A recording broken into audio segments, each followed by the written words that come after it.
चाहिए, ऐसा केरल ने केंद्र से कहा है। तो केरल सरकार ने राज्यपाल के कार्यकाल पर संवैधानिक आवश्यकता पर सवाल उठाए हैं और कहा गया है कि होना चाहिए कि ऐसा कि राज्यपाल को पुनः राज्य सरकार बुला सके। तो केरल का ये मुद्दा यहाँ पर बहुत ही ज़्यादा चर्चा का विषय बना हुआ है। और राज्यपाल को अगर देखा जाए तो एक केंद्र का प्रतिनिधित्व ही कहा जाता है, जो राज्य के अंदर ये देखता है कि राज्य सरकार सुचारू रूप से, सक्रिय रूप से अपनी सरकार चला पा रही है या नहीं पा रही है। क्योंकि क्या होता है कि कभी केंद्र में सरकार जिस जिस भी व्यक्ति की हो, वह राज्य में ऐसा हो कि ना हो। जैसे पश्चिम बंगाल का उदाहरण वर्तमान में बहुत ज्यादा चर्चा का विषय है। वो उस मुद्दे पर अभी हम बात नहीं करेंगे, पर मैं एक उदाहरण के तौर पर आपको समझाना चाह रहा हूँ कि राज्यपाल की शक्तियां जो होती है वो केंद्र द्वारा दी जाती हैं और राज्यपाल अपना एक स्थान रखता है राज्य के अंदर, और वह केंद्र को रिपोर्ट देता रहता है समय समय पर कि राज्य में किस तरह की विकास की क्रियाएं हो रही है, या फिर विकास यहाँ पर किस तरह से डेवलपमेंट हो रहा है। राज्य द्वारा जो मदद ली जा रही है केंद्र सरकार से, उसके ऊपर किस तरह से निर्वहन होता है। तो केंद्र देखा जाए तो एक मध्यस्थता का कार्य करता है राज्यपाल। तो राज्यपाल की शक्तियों के बारे में भी हम देखेंगे। राज्यपाल एक महत्वपूर्ण विषय है। केरल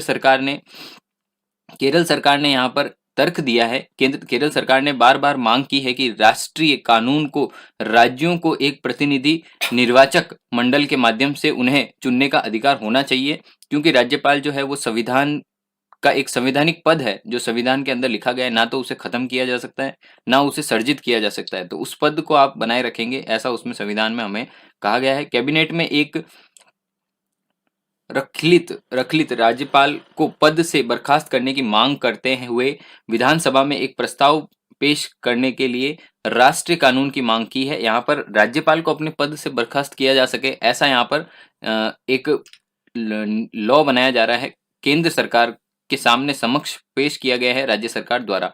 पर इस पद को ना तो आप नष्ट कर सकते हैं, ना ही सर्जित कर सकते हैं। इसमें सिर्फ मात्र कानून संविधान के अनुसार हम संविधान के कुछ अनुच्छेदों को संशोधित कर पूर्ण वापस लागू किया जा सकता है। पर संविधान में किसी भी तरह का हम यहाँ पर कोई भी आर्टिकल हटा नहीं सकते हैं, किसी भी तरह से आर्टिकल को हम सर्जित नहीं कर सकते हैं, ऐसा हमारे संविधान निर्माताओं के द्वारा पूर्व में कहकर गए हैं। तो इस पद को हटाना तो थोड़ा मुश्किल कार्य है। सरकार ने सुझाव दिया है कि केंद्र राज्यपाल को चांसलर सहित संवैधानिक पद से हटा दे। मतलब यहाँ पर बात यही कही गई है, केंद्र सरकार हटाने की बात कह रही है। केंद्र को राज्यपालों को नियुक्त करते समय राज्यों को लूप में रखना चाहिए। लूप में रखने का मतलब यह है कि उन्हें उनके समक्ष पूछा जाना चाहिए कि राज्यपाल की नियुक्ति अगर हम कर रहे हैं तो इस व्यक्ति की करें या ना करें, ये बात कही गई है। इसे संविदा विधा विधायकों को राज्यपाल पर महाअभियोग चलाने का अधिकार देना चाहिए, यदि कानूनी विधेय उन्हें संवैधानिक रूप से चाहते हैं। तो यहाँ पर महाअभियोग का यहाँ पर बात कही गई है। केंद्र को विधायी मामलों पर राज्यपाल की विवेकाधीन शक्तियों को सीमित करना चाहती है। यहाँ पर कुछ शक्तियां जो होती है राज्यपाल की, वहां पर उनको सीमित करने का प्रयास किया गया है। राज्यपाल से जुड़े कुछ विभिन्न मुद्दों की अगर हम बात करें तो उनकी नियुक्ति किस प्रकार होती है। राज्यपाल की नियुक्ति जो होती है वो प्रक्रिया स्पष्टतः राजनीतिकीकरण की व्यापक रूप से आलोचना की गई है। यह देखा गया है कि केंद्र में सत्तारूढ़ की दल जो होता है उसके महत्वपूर्ण सबसे संबंधों वाले पूर्व राजनेताओं को आमतौर पर राज्य के प्रमुख के रूप में नियुक्त किया जाता है। ये बात वास्तविकता में है कि जो भी सत्तारूढ़ पार्टी होती है उनके पूर्व जो भी नेता होते हैं उनको ही राज्यपाल की नियुक्ति में लिया जाता है और उस तरह से उन्हें राज्यपाल का पद दिया जाता है। अगर कार्यकाल की बात करें तो राज्यपाल का राष्ट्रपति के प्रसाद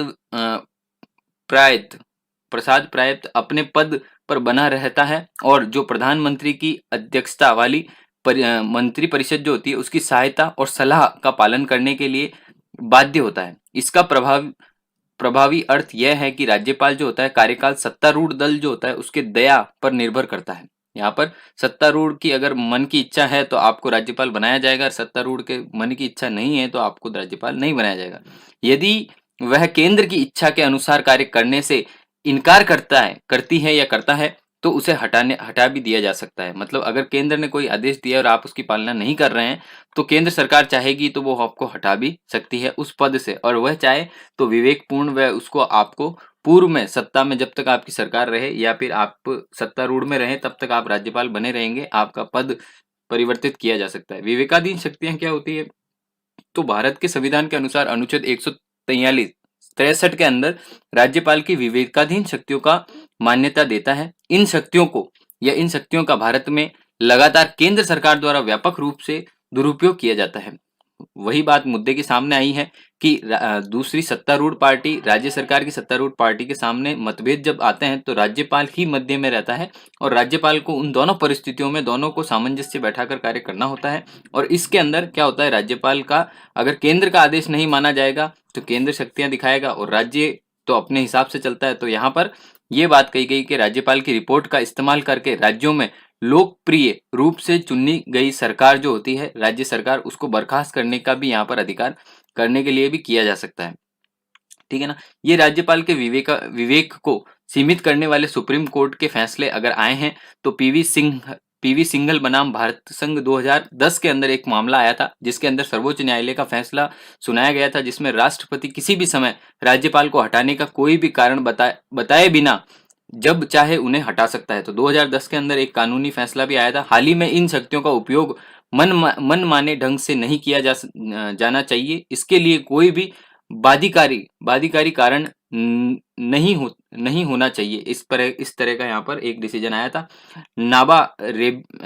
रिबिया बनाम डिप्टी इंस्पेक्टर 2016 के अंदर ऐसा मामला आया था जिसके अंदर सुप्रीम कोर्ट ने ऐसा फैसला सुनाया था कि राज्यपाल अपने विवेक से संसद को तब तक नहीं बुला सकते जब तक कि सीएम बहुमत नहीं खोता। मतलब अगर महाअभियोग लाया जाए या फिर सीएम के अगेंस्ट बहुमत पेश करने की यहाँ पर बात कही जाए तो तब तक राज्यपाल यहाँ पर नहीं बुला सकता जब तक सीएम का पास में बहुमत ना हो।